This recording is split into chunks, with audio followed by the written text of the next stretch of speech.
Hello, I'm Patrick Wanis, human behaviour expert, PhD. 50 Shades of Grey promotes domestic violence. It's not BDSM, and it sends very unhealthy messages to men about what kind of man a woman truly wants and how she really wants to be treated by a man. Let me ask you a question. Do women really pine for and long and secretly fantasize to be abused, controlled, dominated, and even raped? Well, that's what happens in the book 50 Shades of Grey. Christian Grey rapes Anastasia Steele. She says more than once no, and he proceeds and goes ahead to rape her. Here's another question. Does no really mean no? There's a worldwide campaign. No means no. There's a huge campaign across US college campuses. No means no. And yet, in the book, no doesn't mean no. It means yes. Anastasia Steele says no to Christian Grey and he rapes her. And yet women continue to embrace this book across the globe. Look at the hypocrisy of the furor in the media of the allegations against Bill Cosby for raping women. And yet, again, that's what happens in the book. Throughout the book and in the movie 50 Shades of Grey, it's very clear and apparent that Christian Grey abuses Anastasia Steele, and she accepts it. In fact, the whole book and the movie glamorizes the way she's abused. It's not about kinky sex. It's not about erotic sex. In fact, this is not BDSM. BDSM stands for bondage, dominance, submission, sadomasochism, etc., discipline. But in the BDSM world, it's all about consent and trust. There are three very important words in the BDSM world. They're called safe words. Yellow means caution. Green means yes, go. And red means stop. But we don't see that in the movie or the book, do we? Now let's look at another example of the movie where Christian Grey suddenly shows up and surprises Anastasia Steele with a brand new car. And we think, wow, how romantic. Look at his generosity. He's showering her with gifts. That's true. However, we very easily miss the most important point. She says, where's my car? Where's my old car? He says, I sold it. Now, he doesn't have a title to it. He's not the legal owner. He hasn't asked her. He's just taken it away and sold it. Is that a romantic gesture to you? Or is that a clear example of a man controlling a woman and saying, you're going to drive what I want you to drive? And then later we see more examples of his dominance and control where he tells her what she's allowed to wear, what she's allowed to eat, and eventually even cuts her off from certain male friends. She is a victim of abuse. And even worse, she makes the most dangerous mistake that every woman makes. Falling in love with a man and falling in love with his potential and then trying to change him. And in this case, it's an even worse mistake. She's falling in love with an abuser and she thinks with her love and compassion, she can change him. But it doesn't work. Look at some of the quotes throughout the book where she says, I'm afraid he's going to beat 7 shades of shit out of me. I know he wants to hit me. I feel demeaned, debased, and abused. Please don't hit me, I whisper, pleading.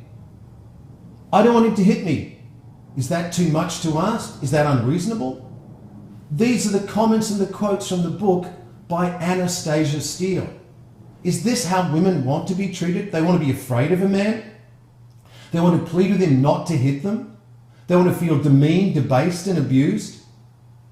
If it's obviously not the case, why are so many women embracing the book and the movie? Why aren't they speaking out? Where is the huge women's movement for equality? This is not about equality. Yet we look and we think she's so sweet, he's so rich, he's so powerful. It fits into a very old stereotype of the prince on the shining knight in armor rescuing the woman, rescuing the damsel in distress. But he's not rescuing her.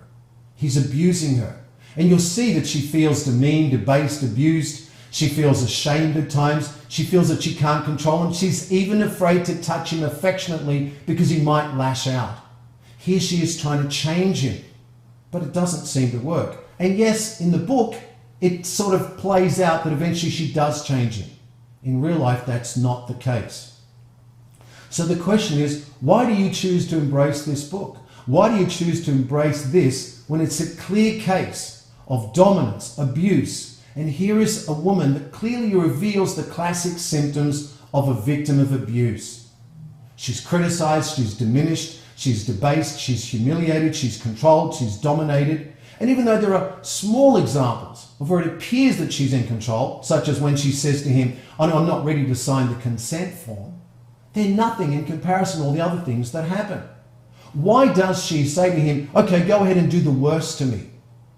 In other words, go ahead and abuse me. She lays down on her stomach and proceeds to allow him to whip her from behind 6 times while she counts aloud each time the times that he whips her.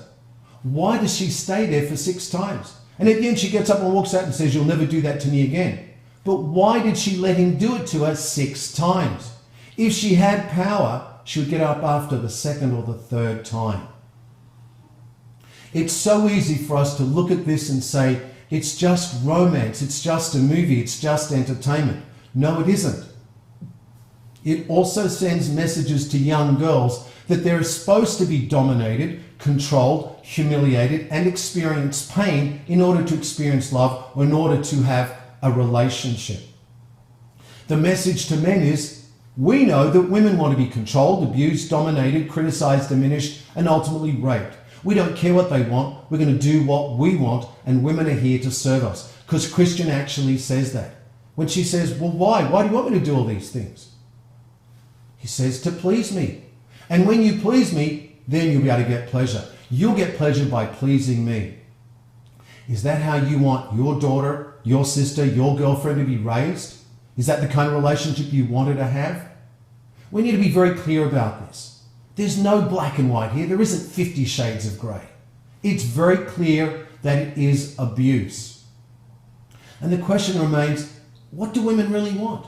Is that what they really want? Do they really secretly fantasize for this sort of power? Do they really just want to be submissive, to be abused, dominated, hit, criticized, judged, stalked, afraid of a man's anger?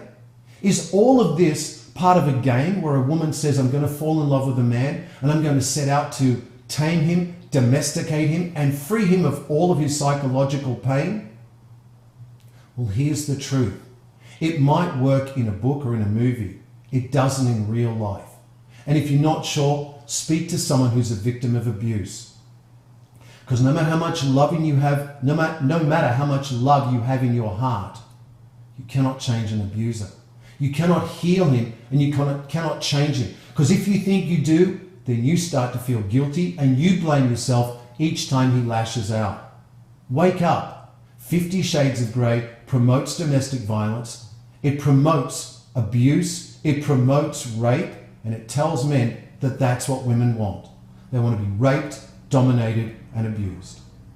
I'm Patrick Wanis of patrickwanis.com.